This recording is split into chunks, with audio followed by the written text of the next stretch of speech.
Welcome back to Inside Politics. Our guest today is Nashville Mayor Megan Barry. Mayor, in recent days you've been talking about having a community discussion about where to put a new police headquarters. An idea to move that onto Jefferson Street last year got a lot of community opposition over there, was rejected by the council. You now are looking at Murfreesboro Road. Yes. You think the conversation's already off to a better start about that? I do.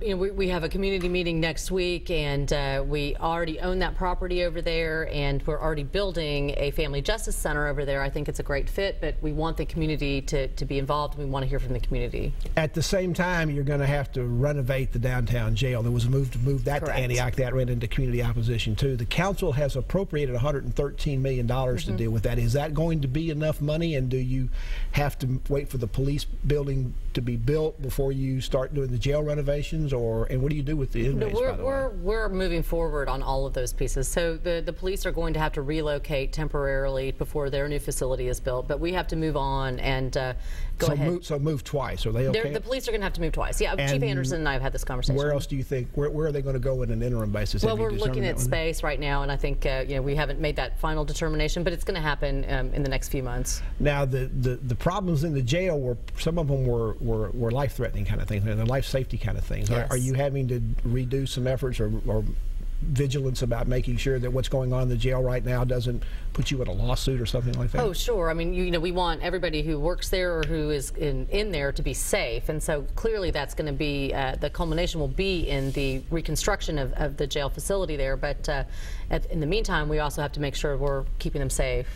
Now, some council members also want, speaking in areas of former correctional facilities, they want to take over the old state prison out in West Nashville, what looks like the adult Disneyland out there in terms of Cinderella's Castle.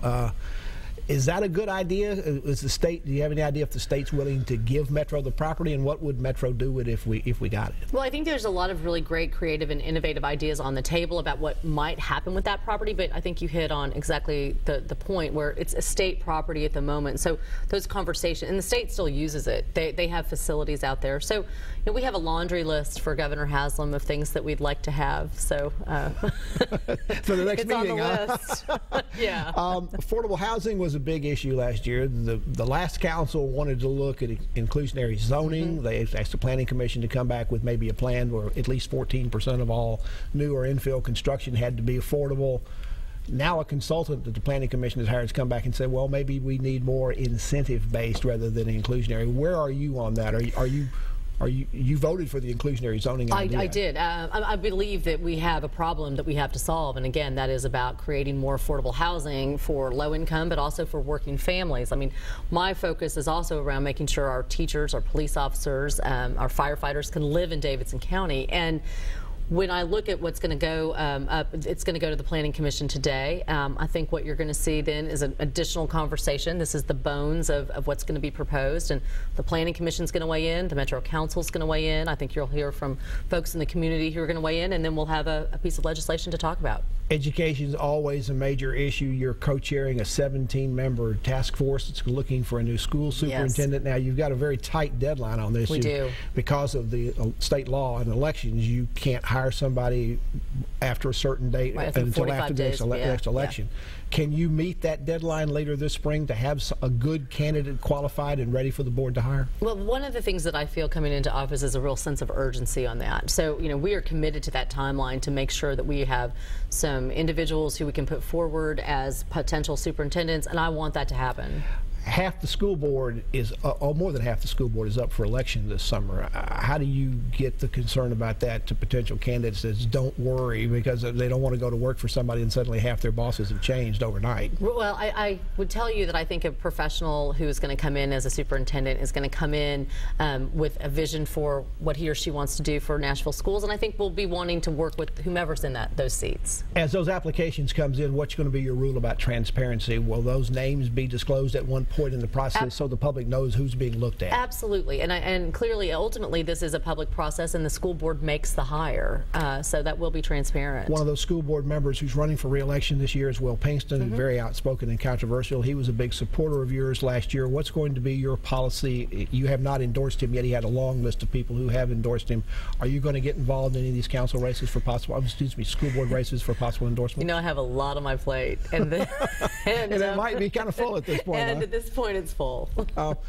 There's also been an investigation going on. News Channel 5 has sort of led that through its investigative program about concerns about the way the schools have handled their testing policy as to whether they've been trying to pad the scores or do some things they shouldn't. There's been some talk about having an outside consultant look at that. Do you think that's a good idea for the school board? I mean, at the moment, again, I leave the school board needs to be making some key decisions about where they want to allocate their resources and what kind of information they need. But I think, again, I believe in transparency. Let's get to the bottom of it.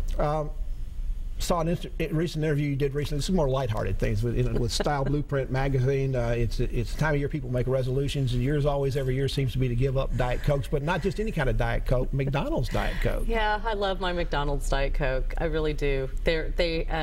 The secret's in the sauce, I guess. I don't know. It's perfect. You listed things lightheartedly that you can't live without. One of them was Diet Cokes. One of them was the Belcourt, which is closed for renovations for the next 6 months.